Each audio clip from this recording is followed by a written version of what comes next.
Let's bring in right now CNN political commentator Van Jones, as well as Republican consultant Bruce Haynes. Gentlemen, thanks for joining us. So, Bruce, first to you. When you take a look at the importance of Iowa, the importance of the evangelical voter, what is the importance, do you think, for Donald Trump speaking before Liberty University today?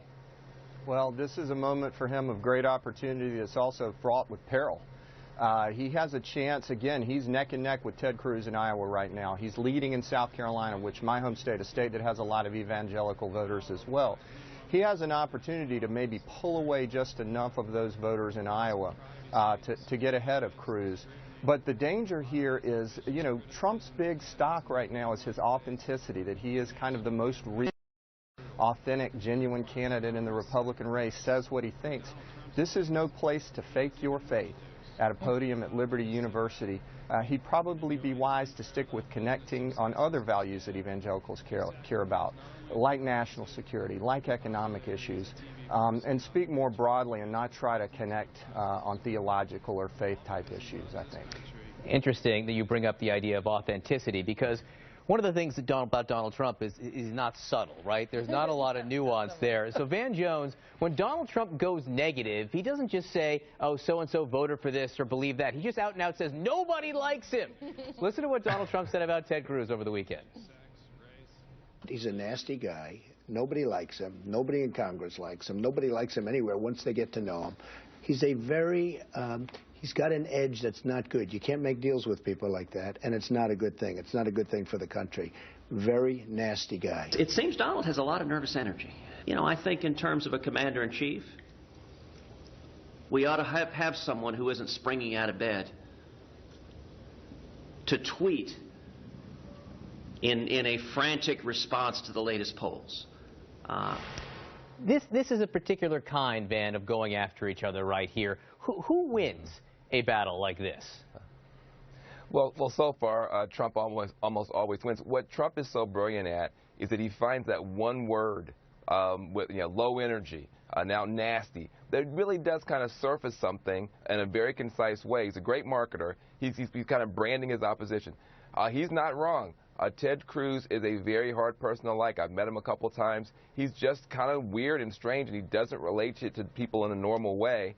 And so that's out there for him to tap into. At the same time, you know, Ted Cruz is no dummy. He knows that there's an anxiety about somebody like a Donald Trump. As much as you might like him might like him on TV going after the PC crowd, do you want this guy in charge of the military? So they're both being very, very smart. Nervous energy, though, however, is not as strong a counterpunch as nasty. You don't ever want to be nasty. Everybody's a little bit nervous, but who's nasty? So I think probably Trump wins this one.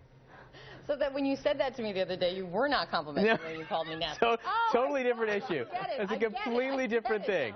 Okay, now I'm getting it. So, Bruce, but it's obvious why they're attacking each other this way. Remember, everyone, flashback to just a few weeks ago. They respected each other. They were my friend. They were, I mean, use whatever you want. But, Bruce, it's obvious why they're doing it now, 2 weeks out to Iowa. Will this work? Does this, I mean, it's worked for Donald Trump, but is it going to move the needle? Because Ted Cruz is winning right now in Iowa. Well, it's not as much even about the attacks. There's two things that we used to ask about campaigns to try to figure out who was winning. One, which campaign looks like is having the most fun? And the Trump campaign sure seems like a lot of fun. You see these big rallies. But the other one is, do you feel like you're running the other campaign in the race? And right now, Trump seems to be the campaign that feels like it's on offense. Ted Cruz is more reacting to things that Donald Trump is saying. He's now being forced to react to the allegations around what we call birtherism. You know, is he actually eligible to be the president? Right. He's reacting to the questions about his ability to get along with other people in the United States Senate and be a president that can make deals with people. You know, Donald Trump is driving the agenda right now. When you're not only running your campaign, but you're running the other campaigns in the race, that tends to be the kind of campaign that's going to win. All right, stand by for a second, guys. Again, we're watching this speech at Lynchburg University. Donald Trump getting ready to speak. I said Lynchburg. Liberty University in Lynchburg, Virginia.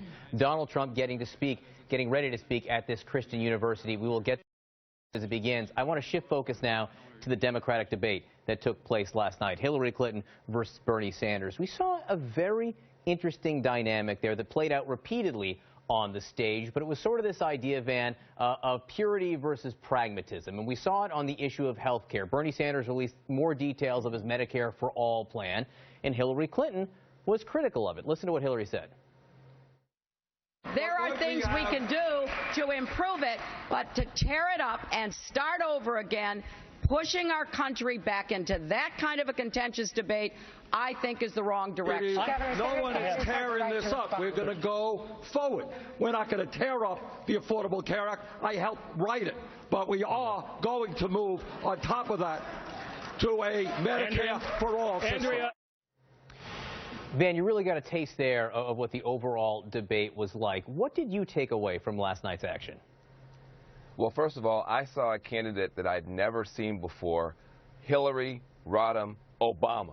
I've never seen Hillary Clinton hugging onto President Obama the way that you saw her last night. She, anytime Sanders tried to advance an argument, whether it was Wall Street, whether it was health care, she just grabbed President Obama and said, I love President Obama, this is President Obama's thing, blah, blah, blah. And in front of a mostly black crowd in South Carolina, the Congressional Black Caucus convened that thing. That is Hillary Clinton's firewall, and she knew how to play that crowd. She never had to really deal with the substance of the issue. She just kept grabbing Barack Obama. And I think that Sanders seemed to be a little bit flummoxed by that. I don't think he understood how to make his case to that part of the Democratic Party, and that has been his challenge all along. He's been trying to rise to that challenge.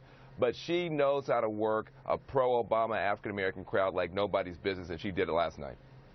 Van Jones, Bruce Haynes.